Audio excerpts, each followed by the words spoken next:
네, 이번 주 우리 시장은 상승세를 보였습니다. 시장에 부담 요인들이 없었던 건 아니다, 이렇게 말씀드렸는데 관세 이슈가 계속되고 있고요. 또 미국의 CPI 부담도 존재했습니다. 이런 경계심에도 버틸 수 있었던 이유가 있을 텐데 어디에서 찾아볼 수 있을까요? 일단 지금 문제가 되고 있는 가장 큰 요인이 관세잖아요. 근데 이 관세 부분은 사실 2월 3일 날, 2월의 첫 거래일부터 적용이 됐었습니다. 아마 2월 한 달 동안의 증시가 우리 증시 상승을 보이고 있는데 2월 첫날에만 좀 하락을 좀 보였었거든요. 이렇게 관세 리스크로 가장 중요한 것은 환율이 요동을 친다는 겁니다. 그러면서 이제 관세에 대해서 우려감이 깊어졌지만 결국에 나온 건 뭐냐면 이 관세는 경제적 이슈라기보다는 정치적인 이슈라는 겁니다. 그래서 이 정치적 협상의 도구로 인식이 되고 있기 때문에 악재라기보다는 이로 인한 악재로 인해서 시장이 하락한다고 한다면 매수 포인트로 활용을 하고 있는 분위기가 나오고 있고요. 환율이 높아진다고 해도 지금 우리나라 증시가 작년 내내 하락을 했기 때문에 기업 가치가 지금 많이 낮아져 있는 상태입니다. 그렇기 때문에 환율이 높아져도 기업 가치가 더 낮다면 메이저 수급은 다시 유입될 수밖에 없다라고 생각이 되고요. 네. 또 관세가 적용된다 해도 피해갈 수 있는 업종들 우리 시장에는 굉장히 뚜렷하게 있습니다. 특히 지적재산권 사업을 영위하는 기업들이 공략 대상이고 지금 시장을 이끌어가고 있고요. 또 CPI 부분을 보면 1월 CPI가 예상보다 높게 나온 건 맞지만 이는 이미 시장에서 웬만큼 이해하고 있고 반영을 하고 있습니다.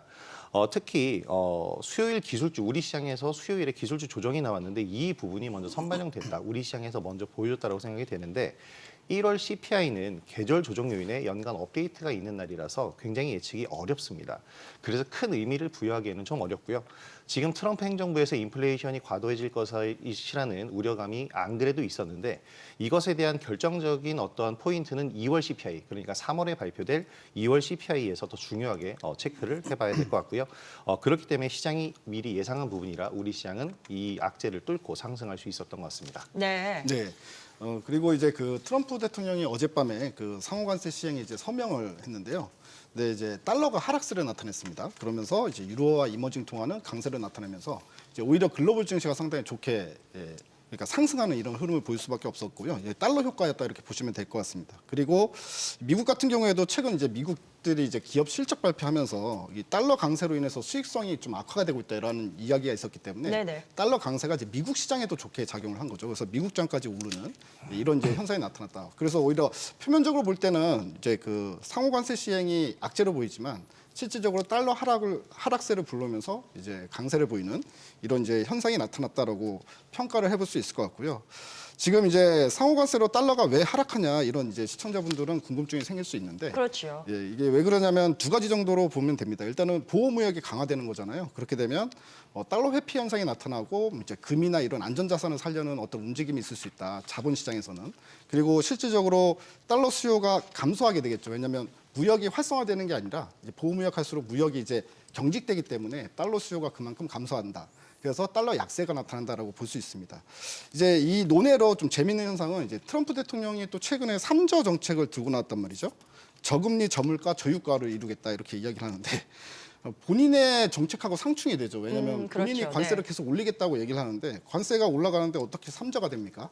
3고가 될 수밖에 없고 그렇기 때문에 금리 인하가 아니라 오히려 금리 인상해야 되는 거 아니냐라는 식으로 물가가 치솟을 가능성이 있다. 그래서 저는 개인적으로 4월 전후해 가지고 미국장 지금 견조하지만 한번 크게 내리꽂을 가능성이 있다. 흔들릴 가능성이 있다라고 보고 있습니다. 4월 전후에서 네. 시장이 좀 출렁일 수 있다라는 말씀을 지금 하신 건데 미국장이요. 미국장, 네. 미장을 지금 말씀하신 거고요. 2600 일단 내부적으로 돌파를 했습니다. 장중에 일단 2600선을 돌파했었고 그런데 이제 나오는 건 상승에 대한 피로감을 저희가 언급할 수 있을 거고요. 하지만 주도주가 이제 돌아가면서 순환하는 그 장세가 여전하기 때문에 에너지가 이기느냐, 피로감이 이기느냐 여기에 대한 싸움이 앞으로의 관전 포인트가 될 것 같습니다. 여기에 대해서는 어떤 쪽에 더 힘을 실어주시겠어요? 저희가 이제 2월 시작을 하면서 방송을 좀 했지 않습니까? 이제 그때 우리 전문가님들이 2월 달 증시는 이제 상승을 한다. 그리고 이제 종목은 이제 AI, 로봇, 반도체 이제 이쪽을 중심으로 매매를 하자라고 말씀을 드렸었는데요. 그게 지금 딱 맞았습니다. 근데 우리 시청자분들 중에서는요, 주가 지수가 올라가는데 왜 이렇게 내 계좌는 올라가지 않아? 이렇게 생각을 하시는 분들이 많이 계십니다. 그래서 저는 말씀을 드리고 싶은 게요, 지금은 주가를 보기보다는 우리가 시장을 바라보면서 어떤 종목을 좀 담을 것인가, 이제 그 부분에 대해서 좀 고민을 하셔야 될 거다, 이렇게 말씀을 좀 드리고 싶고요. 주간으로 본다면은 지금 이제 2,600포인트 가까이 왔고요. 특히나 이제 지난번에 10월달 고점을 보게 되면은 한 이제 이미 2,700 정도와 2,650 정도를 볼 수가 있는데, 이미 2,600을 돌파를 했기 때문에 지난해 나타났었던 8월달, 9월달 고점인 2,700과 2,800까지는 충분히 올라갈 수 있다, 이렇게 좀 보고 있고요. 네. 특히나가 이제 지금 보면요, 이제 아까 앞에서도 우리 전문가분들이 말씀을 주셨지만, 지금 그 미국의 악재들이 지금 계속적으로 있고, 또 국내 경기도 지금 좀 뭐 좋지 않다는 얘기도 많이 나오고 있고, 또 정치적인 리스크도 있습니다. 그렇지만 증시가 희한하게 이게 올라가고 있거든요. 우리가 이런 것들이 이제 스트레스 상세라고 얘기하는 건데요. 모든 악재를 머금고 증시는 강하게 올라갑니다. 그러면 우리 시청자분들은 다른 거 보지 마십시오. 증시가 지금 올라오는구나. 부자들이 돈을 계속적으로 증시에 투입을 하는구나. 그것만 생각하시고요. 돈이 강하게 들어오는 성장 업종. 제가 간단하게 말씀을 드리면요. 요즘에 보니까 펀드들이 이 하나그룹을 많이 매수를 하다 보니까 네네. 하나그룹 많이 올라갔고요. 오늘 특이한 점들은 이제 프로그램이 많이 담다 보니까 부작용으로 하나그룹이라든가 HD 현대그룹이라든가 이런 애들이 많이 빠졌는데 걱정하지 마시고요. 오늘 같은 경우에는 또 삼성그룹을 많이 매수를 하더라고요. 그래서 삼성이요. 예. 그래서 이런 쪽에 대한 순환매를 우리 좀 잘 이용하시면 좋겠고, 아까도 말씀을 드렸지만 유리기판, 그다음에 반도체 카바이드, AI 이런 쪽에 대한 종목군들 중심으로 담으시면 수익 많이 난다, 이렇게 보고 있습니다. 개별 종목 장세가 계속되고 있습니다. 그래서 더 판단하고 접근하기가 어렵다라고 느끼실 것 같은데, 특히 코스닥 쪽 부상이 상당하죠. 지금 올라가는 그 추세가 상당합니다. 주중에 일평균 거래대금이 9조 원을 돌파했습니다. 자, 이렇게 계속해서 중소형주 강세가 이어질지를 좀 논의해봐야 될 것 같은데, 가능성이 있다 보십니까? 네, 일단 충분히 상승 가능성이 있겠지만 속도 조절은 조금 나오지 않을까 생각하고 있습니다. 속도는 약간 좀 쉬어갈 수도 있다. 네, 일단 시장 변동성이 줄면서 중소형주 수급이 많이 개선되었는데요. 일단 어제까지 본다라고 하면은 코스피 같은 경우는 1월부터 7%, 그리고 코스닥 같은 경우는 10% 가까이 상승을 했거든요. 네. 종합주가 지수가 2달도 안 돼가지고 이 정도 상승했다라는 것은 굉장히 많이 오른 겁니다. 특히 같은 시기에 미국 증시 같은 경우는 다우가 제일 많이 올랐는데 한 4% 정도 올랐어요. 그럼 왜 우리만 상승이 있었냐를 봐야 되는데, 시청자분들도 잘 아시겠지만 우리가 작년에 정치적 불확실성이라든지 아니면 관세 우려감 등으로 해서 엄청 많이 빠졌습니다, 시장이.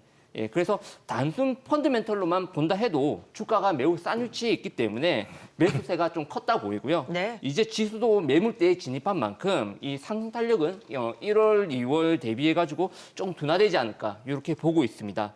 다만 중요한 거는 이 1월과 2월에 시장에서 이제 주도했었던 테마나 업종을 보게 되면은 조선, 유리기판, 휴머노이드 로봇 이렇게 이제 신성장 동력의 사업인데요.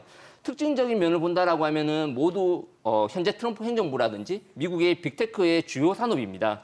그 트럼프 행정부가 시작한 지 이제 1개월 차거든요. 예, 그렇죠. 그렇기 때문에 정권 초에 정책 관련주가 가장 탄력이 좋은 시기인 만큼 기대감으로 올랐던 부분에 대해서 차익 매물은 잠깐 나올 수 있다 하더라도 정권 초까지, 상반기까지는 중소형 순환매 장세가 좀 이어지지 않을까, 이렇게 보고 있습니다. 자, 우리 시장이 여전히 바닥권인가, 글로벌 시장에서의 투자 가치가 높은가, 이 부분도 좀 따져봐야 될 게 수급이나 여러 그 후발주자의 흐름으로 이어질 수 있는 그런 요소가 아닐까 싶습니다. 어떻게 보세요, 김호영 대표님? 코스닥 시장 기준으로 봤을 때 우리 시장이 사실 많이 내렸잖아요. 많이 내렸고 그래서 이제 올해 올라가고 있다. 저도 이제 강동현 대표님 말씀에 동의를 하는데, 네. 여기에 우리 시장은 기술 성장주에 지금 수급이 집중이 되고 있습니다. 그래서 가장 이상적인 모습, 그러니까 저가권이라 돈이 들어오는데 성장주의 이슈가 풍부하니까 그 돈이 자연스럽게 성장주로 유입되는, 그래서 저는 글로벌 증시 중에 가장 매력적인 시장이 아닐까라고 생각을 하는데요. 그렇게 보세요. 네. 특히 또 우리 시장의 대장주는 삼성전자고, 우리나라 경제의 근간이 사실 반도체지 않습니까? 그러다 보니까 우리나라에는 기술 기업들, 중견 기업들이 상당히 많이 포진을 해 있고요. 스타트업도 그만큼 많습니다. 한마디로 기술 축적도가 상당하다고 할 수 있겠는데 이런 상황에서 지수는 바닥권에 있고 AI 시대의 개화로 인해서 이제 글로벌 빅테크 기업들이 기술 경쟁을 펼칠 때 가성비 측면에서 우리 기업들을 상당히 눈여겨보고 있다. 그래서 이 어려운 경기 속에서 꿋꿋하게 버티면서 기술을 축적해온 우리나라 기업들이 많이 빛을 보는 시기다. 그리고 이들이 이제 스몰캡 시장, 그러니까 코스닥 시장에서 종목 장세를 지금 현재 주도하고 있다라고 저는 보고 있습니다. 네. 최근에 필요사 AI를 뭐 메타에서 인수하겠다라는 얘기가 나오면서 또 관련주들 급등이 나오기도 했는데 이처럼 글로벌 빅테크와의 협업 그리고 M&A 이슈 이런 것들이 주가 상승을 뒷받침하면서 지금의 종목 장세. 사실 저는 코스닥 지수가 오르는 것 자체는 이제 어제는 2차 전지 관련주가 올랐고 오늘은 바이오주가 올랐기 때문에 시총 상위주들이 어차피 올라줘야 되지만 이것과 별개로 종목 장세는 앞으로도 계속 이어질 것이라고 생각됩니다. 자, 최근에 시장에서 화제가 됐었던 그 중심에 있는 축이 뭐 조선, 방산 등을 꼽을 수 있을 텐데 어떨까요? 지금이 같이 따라가도 무방한 상황인지 네. 아니면 이젠 약간 좀 몸을 사려야 될 때인지 그 판단이 또 필요하죠. 네, 지금 현재 시점에서 보게 되면 이제 그 주도 대형주들도 좋지만 사실 이제 아까 앞에서도 다 얘기한 것처럼 코스닥 중성주 쪽으로 눈을 좀 돌릴 시기다라고 보여집니다. 최근에 이제 1월, 2월 들어와서 코스닥 쪽을 외국인들이 코스피보다 더 많이 사고 있잖아요. 네. 사실은 코스피는 작년부터 많이 샀기 때문에 그렇습니다. 이제 작년에 외국인들이 계속 이제 주워 담고 모았던 종목들이요. 반도체는 하이닉스, 그리고 방산업체들 뭐 하나 에어로스페이스나 현대로템 이런 애들, 그리고 바이오는 뭐 삼성바이오로직스나 SK바이오팜, 그다음에 전력기기 뭐 조선, 현대차그룹 이런 종목들을 많이 샀단 말이에요. 근데 그 종목들이 전부 다 시세가 나왔지 않습니까? 그래서 외국인들 입장에서는 이제 그 종목들을 살 때가 아니라 이미 수익이 많이 난 상태이기 때문에 언제 엑시스를 할까, 언제 빠져나갈까 그걸 고민하는 시기고 지금 만약 자금이 있어서 뭘 산다 그러면 자기네가 이미 예전에 사서 모았던 종목을 사기보다는요. 그 한 단계 아래 이제 중형주들이 되겠죠. 네. 조금 이제 사이즈가 좀 작은 종목들 이런 종목들 중에 살 만한 게 뭐가 있나 이렇게 쇼핑을 시작할 거라고 생각하고 있습니다. 네. 다음 주 일정이 사실 아주 굵직한 건 없기 때문에 그래서 시장이 어떤 방향성을 나타낼까 뭐 크게 충격이 없다면 오히려 더 상승 쪽에 기대해 볼 수도 있겠고요. 어떻게 전망하시는지 다음 주 시장 이야기를 좀 풀어보죠. 네. 일단 이번 주에 나온 관세 이야기 그리고 우크라 종전 이야기가 지금 나오고 있잖아요. 이런 지정학적 리스크.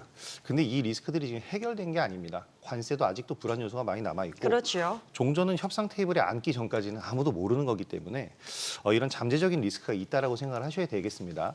하지만 무난하게 소화를 할 것으로 저는 생각하고 있고 이게 또 잘 소화가 된다면 이들 악재로 인한 하락은 오히려 매수 기회가 될 겁니다. 관세 문제로 움츠러들었던 자동차 그리고 2차 전지주들이 전일에는 이 악재가 해소되는 분위기가 나오면서 좀 급등하기도 했는데 이처럼 문제는 해소시키면 확신이 되면서 호재가 되기 때문에 오히려 긍정적인 요소로 판단할 수 있고요. 지금 우리가 주요 일정으로 체크할 건 딱 한 가지 이제 FOMC 의사록인데 지금 연준 파월 의장부터 연준 이사들까지 모두 다 신중론을 펴고 있습니다. 절대로 호재를 그러니까 우리가 원하는 이야기를 절대로 해주지 않을 거고요. 이것이 의사록에 그대로 표현이 되어 있을 겁니다. 그렇기 때문에 이게 나온다고 한다면 뭐 시장이 잠시 충격은 받겠지만 또 제가 생각하는 것처럼 많은 투자자들 시장에서도 이 부분에 대해서 이해를 하고 있기 때문에 네네. 이 악재 역시도 또 매수의 기회로 활용할 수 있는 그래서 다음 주 발표되는 수요일을 좀 조심하되 좀 활발하게 대응할 수 있는 장세가 될 것으로 생각됩니다.